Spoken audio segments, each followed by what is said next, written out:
할렐루야, 빈내리의 성도 여러분, 말씀 묵상의 자리에 오신 것을 환영합니다. 오늘 우리가 함께 묵상할 말씀은 골로새서 3장 1절입니다. 그러므로 너희가 그리스도와 함께 다시 살리심을 받았으면 위의 것을 찾으라. 거기는 그리스도께서 하나님 우편에 앉아 계시느니라. 아멘. 제가 예전에 중국 단기 선교 여행을 갔던 적이 있습니다. 선교사님과 또 팀원들과 함께 오늘 중국 한 식당에서 식사를 하고 있던 와중에 갑자기 선교사님께서 일어나셔서 그 문 안으로, 정문 안으로 들어오는 한 중국인 청년에게 다가갔습니다. 선교사님이 그 청년을 알고 있는 그런 사이였고 그 청년의 얼굴을 보았을 때 굉장히 어두워 보였습니다. 그렇게 식사를 마치고 나서 나중에 그 선교사님께서 저희에게 어떤 일이 있었는지, 그 청년과 무슨 대화를 하셨는지 설명을 해 주셨습니다. 그 청년은 예수님을 믿었습니다. 중국 베이징 대학교, 중국에서 가장 좋은 대학교라고 알려져 있죠. 거기 입학한 학생인데 그가 예수 그리스도를 믿게 된 것입니다. 중요한 것은 그가 예수 그리스도를 믿고 난 다음에 하나님께서 그에게 소명을 주셨습니다. 그 소명은 목사의 삶을 사는 것이었습니다. 말씀 증거자로 말씀 전하는 사람으로 하나님께서 그를 부르신 것이죠. 그런데 문제는 중국은 우리가 잘 아는 대로 사회주의 국가이기 때문에 목회자의 삶을 산다는 것이 얼마나 힘든 일인지 모릅니다. 당시만 해도 발각이 되면 감옥에 가야 되고 힘든 그런 고난의 삶을 살아야 되는 것이었고, 또 하나는 지금까지 그가 쌓아왔던 그 모든 스펙과 또 공부와 그 과정들을 다 포기해야 되는 것인데, 그 아버지가 예수님을 믿지 않았기 때문에 그 모진 박해와 그 것들을 설명을 해야 되는 그 두려움들이 그 형제를 사로잡고 있었기 때문입니다. 오늘 우리가 읽은 이 골로새서 전체의 당시의 상황들도 이랬다는 것이죠. 골로새서의 주제는 바로 예수 그리스도입니다. 골로새서를 쓰여질 당시에 그 터키 지역 골로새에 있었던 그 사람들은 예수 그리스도를 믿게 되면 여러 가지 어려움들과 박해가 있었는데 그것은 무엇이냐? 자기가 예수 그리스도를 믿게 되면 자기 모든 삶을 포기해야 되는 것이었습니다. 지금까지 자기가 믿고 있었던, 또 자기가 속해 있었던 그 공동체 안에서 쫓겨나야 되고 자기가 갖고 있었던 모든 것을 포기해야 하는 그런 상황이었습니다. 그리고 무엇보다도 자신들의 주가 황제가 아니라 바로 예수 그리스도가 나의 주라는 그 사실을 고백을 해야 됐고, 그 황제에게 등을 돌려야 했기 때문에 그로부터 오게 되는 박해와 어려움들을 이루 말할 수 없게 되는 것입니다. 세상과 반대되는 삶을 살아야 하는 그런 상황이 된 것이죠. 그렇기 때문에 그들은 정치적 박해, 또 사회적 박해로 인해서 가진 모든 것을 몰수되고 목숨의 위기까지 처하게 되는 그런 상황을 살 수밖에 없었다는 것입니다. 그럼에도 불구하고 그들은 자신의 삶의 목적을 예수 그리스도로 두었습니다.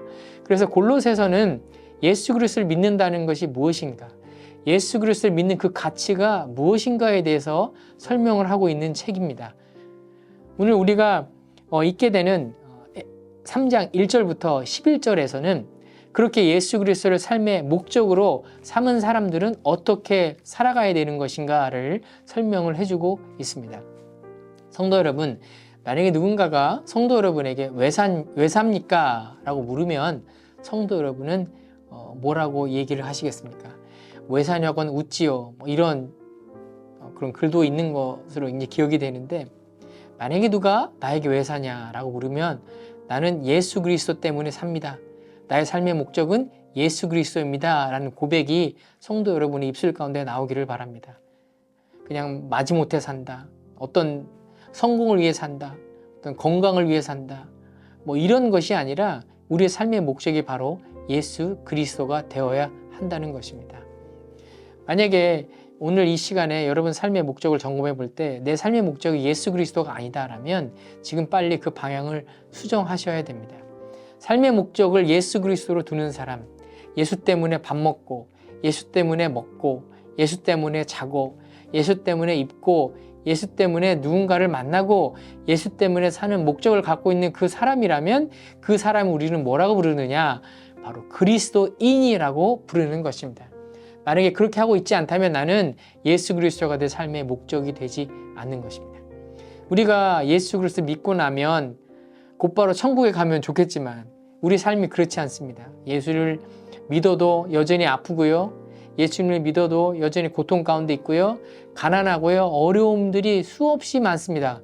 그럼에도 불구하고 내가 예수 그리스도가 내 삶의 주인이 되고 목적이 되고 의미가 돼서 그리스도의 모습과 그 형상을 따라가려고 애쓰는 그 성화의 과정을 가져가는 사람, 그 사람이 나중에 예수께서 오셨을 때 하나님 앞에서 영화의 구원을 얻게 되는 그런 복된 인생이 되는 줄로 믿습니다. 바라기는 이 방송을 듣는 모든 성도 여러분은 이 성화의 과정을 잘 거쳐가시고 예수 그리스도를 여러분 삶의 목적으로 두시고 그렇게 그리스도인의 삶을 복된 인생을 사시기를 예수님의 이름으로 축복합니다. 자, 그렇다면 우리가 예수 그리스도를 삶의 목적으로 두고 사는 사람은 어떤 삶을 살아야 할까요? 오늘 4가지 동사를 기억하셨으면 좋겠습니다. 먼저 좋은 것부터 얘기를 하면 찾으라, 2번째 입으라, 그다음 좀 부정적인 겁니다. 3번째 죽이라, 4번째 벗어버리라. 자, 그러면 부정적인 얘기부터 좀 같이 살펴보도록 하겠습니다. 예수 그리스도를 삶의 목적으로 삼고 있는 사람은 무엇을 죽여야 합니까?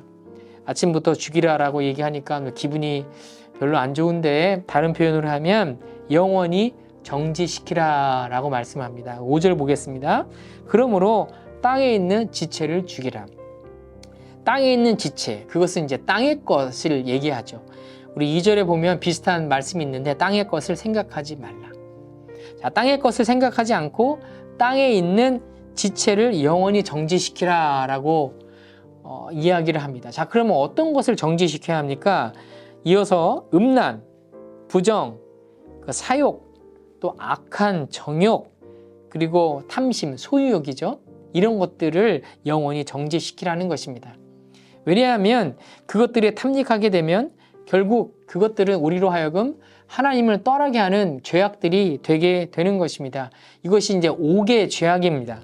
특히 탐심은 우상 숭배라고 표현을 하는데 결국은 6절 보시면 이것들로 말미암아 하나님의 진노가 임하느니라. 진노가 임하는 인생이 되기 때문입니다. 성도 여러분 한번 점검해 보십시오. 이 5가지 죄악이 내 삶 가운데 있는지. 음란, 부정, 사욕, 악한 정욕, 탐심. 자, 바라기는 이런 것들이 성도 여러분의 삶 가운데서 영원히 정지시켜지는 또 정지되는 은혜가 있으시기를 바랍니다. 그리고 계속해서 이제 벗어버리라 라고 이야기를 하는데 무엇을 벗어버립니까? 6개의 죄악을 벗어버리라고 이야기합니다. 자, 우리가 영원히 정지시킬 것, 죽여야 될 것이 5개 죄악이고 이어서 6개의 죄악을 벗어버릴 것에 대해서 사도 바울은 우리에게 권면하고 있는데 8절입니다. 그것이 무엇입니까? 이제는 너희가 이 모든 것을 벗어버리라. 첫 번째, 분함, 노여움, 악의, 비방, 너희 입에 부끄러운 말이라. 9절입니다. 너희가 서로 거짓말을 하지 말라. 6가지 다시 한번 분함은 좀 외적인 것이죠. 또 노여움은 분함은 좀 내적인 것이고 또 노여움은 외적인 것. 우리가 바깥으로 또 안으로 갖게 되는 이 분함과 노여움 이것은 우리가 벗어버려야 합니다. 그리고 악의, 악한 뜻, 남을 비방하는 것, 또 우리 안에 부끄러운 말들, 매너가 없이 하는 말들, 막 하는 말들, 함부로 하는 말들 이건 부부간에도 조심해야 될 것들이죠. 9절 보면 너희가 거짓말 하지 말라. 거짓말도 다 벗어버려야 할 것들인 것입니다. 왜냐하면 이게 다 옛사람에 속한 일이기 때문입니다. 성도 여러분, 우리는 옛사람입니까? 아니면 새사람입니까? 우리는 옛사람입니다. 1절에 보시면 너희가 그리스도와 함께 다시 살리심을 받았다라는 거예요. 우리의 현재의 상황은 우리가 물론 여러 가지 습관과 이런 것들이 잘 변하지 않아서 스트러글링하고 살고 있지만 우리의 신분 자체는 그리스도와 함께 살리심을 받은 것입니다. 그러니까 옛사람에 속한 것이 아니라 새 사람의 스테이러스에 올라가게 된 것이죠. 그러니까 성도 여러분, 우리는 예수 그리스도를 믿으면 이제 새 사람이 된 줄로 믿습니다. 그러니까 우리는 이 옛사람에 속했던 이 5가지 죄악, 6가지 이런 것들을, 죄악들을 벗어버리고 영원히 정지시켜야 하는 것입니다. 어떠십니까? 이것들이 아직도 우리 가운데 있습니까? 아니면 정지시키기를 원하십니까? 이 5가지 죄악, 6가지 죄악이 우리 삶 가운데서 영원히 정지되는 그런 은혜와 또 우리의 노력이 있으시기를 예수님의 이름으로 축복합니다. 자, 그러면 우리가 죽이고 또 벗어버릴 것들에 대해서 봤는데 이제 우리가 무엇을 해야 할까요? 자, 3번째 동사, 예수 그리스도를 삶의 목적으로 살면 사람이 해야 될 것은 찾는 것입니다. 자, 무엇을 찾아야 합니까? 1절에 보시면 그리스도와 함께 다시 살리심을 받았으면 위의 것을 찾으라. 2절에 위의 것을 생각하라. 찾고 생각하라는 것이죠. 이것이 무엇을 찾고 그렇다면 무엇을 생각해야 합니까? 그것은 바로 영적인 삶입니다. 여기서 말하는 찾는다는 것은 헬라어 원문에는 뜻이 계속해서 힘들여 찾는다는 거예요. 마치 광부가 그 금맥을 찾기 위해서 그 땅을 파고 힘들게 찾고 노력하고 애쓰듯이 그렇게 찾는 것입니다. 무엇을 찾습니까? 영적인 삶을 찾는 겁니다. 우리가 이 땅을 살아가면서 우리가 이 땅만 바라보는 것, 땅의 것만 생각하게 하는 것들이 우리 주위에 얼마나 많이 있습니까? 세상의 철학들이 얼마나 많이 있고 수시로 우리에게 속삭이는 세상의 가치들이 얼마나 많이 있는지 모릅니다. 좀 더 잘 먹고 잘 쉬고 또 여유 있게 사는 것, 그것이 요즘 세상이 추구하는 그런 삶이 아닙니까? 너도 맞고 나도 맞고 이 세상에 진리가 어디 있느냐? 진리는 여러 곳에 있다. 결국은 여러 가지 방향으로 올라가지만 하나에서 만나면 되는 거 아니냐. 이게 포스트 모더니즘주의에서 우리가 살고 있는 것 아닙니까? 그렇다 성경은 그렇지 않다는 것입니다. 우리가 추구해야 될 삶은 바로 영적인 삶, 저 하늘에 있는 영적인 삶입니다. 성도 여러분, 혹시 우리의 말씀 생활은 어떻습니까? 우리의 기도의 삶은 어떻습니까? 우리의 예배의 삶은 어떻습니까? 우리가 하나님을 사랑하기에 우리가 하는 헌신의 삶은 어떻습니까? 그것이 결코 쉬운 일이 아닙니다. 누가 예수님을 믿는 것이 쉽다고 얘기했습니까? 예수님을 믿는 것은요, 참 힘든 일입니다. 예수님 때문에 내가 손해봐야 되고, 예수님 때문에 내가 자존심 꺾어야 되고, 고개 숙이고, 무릎 꿇고, 내가 먼저 미안하다고 용서를 구하고, 해야 될 일들이 얼마나 많이 있는지 모릅니다. 그것들이 너무너무 힘든 거예요. 그래서 지금 말씀한 대로 찾으라. 계속해서 힘들어 찾고 살아가야 되는 삶인 것입니다. 그것이 바로 영적인 삶인 것이죠. 왜냐하면 3절에 보면 이는 너희가 죽었다. 그리고 너희 생명이 그리스도 안에 하나님, 그리스도와 함께 하나님 안에 감추어져 있다. 너희가 비록 그런 영적인 삶 가운데 살기 위해서 애쓰는 것이 너무나 힘들고 어렵지만 4절 보시면 우리의 생명이신 그리스도께서 나타나실 그때에 너희도 그와 함께 영광 중에 나타날 것이다. 지금은 어렵습니다. 영적인 삶을 살기가 너무너무 쉽지 않습니다. 세상과 정반대의 삶을 살아가야 합니다. 그럼에도 불구하고 우리가 그렇게 산다면 우리의 생명이신 그리스도께서 나타나실 때에 하나님께서 그리스도를 이 땅에 왕으로 보내시고 심판자로 다시 보내실 때에 우리가 그 영광 가운데 다시 영광 가운데 나타나게 됐다는 것입니다. 이것이 우리의 삶의 소망이고 영원한 생명을 가진 사람들이 가져야 할 소망인 줄로 믿습니다. 성도 여러분, 이런 소망을 갖고 계십니까? 자, 우리가 찾고 그 다음 4번째로 무엇을 해야 합니까? 입어야 된다는 거예요. 자, 같은 말씀인데 10절 보시면 새 사람을 입었으니, 새 사람을 입는 겁니다. 성도 여러분, 우리는 옛사람이 아니라 새 사람을 입은 사람인 것입니다. 이 아침에 그렇게 선포합시다. 나는 옛사람을 입은 것이 아니라 새 사람을 입었다. 그러므로 나는 새 사람을 입은 사람의 삶으로 살아야 한다. 성령 하나님, 내가 새 사람으로 살아갈 수 있도록 힘 주십시오. 능력 주십시오. 나를 붙잡아 주십시오. 하고 기도하며 살아가시는 오늘 하루를 살아가시기를 예수님의 이름으로 축복합니다.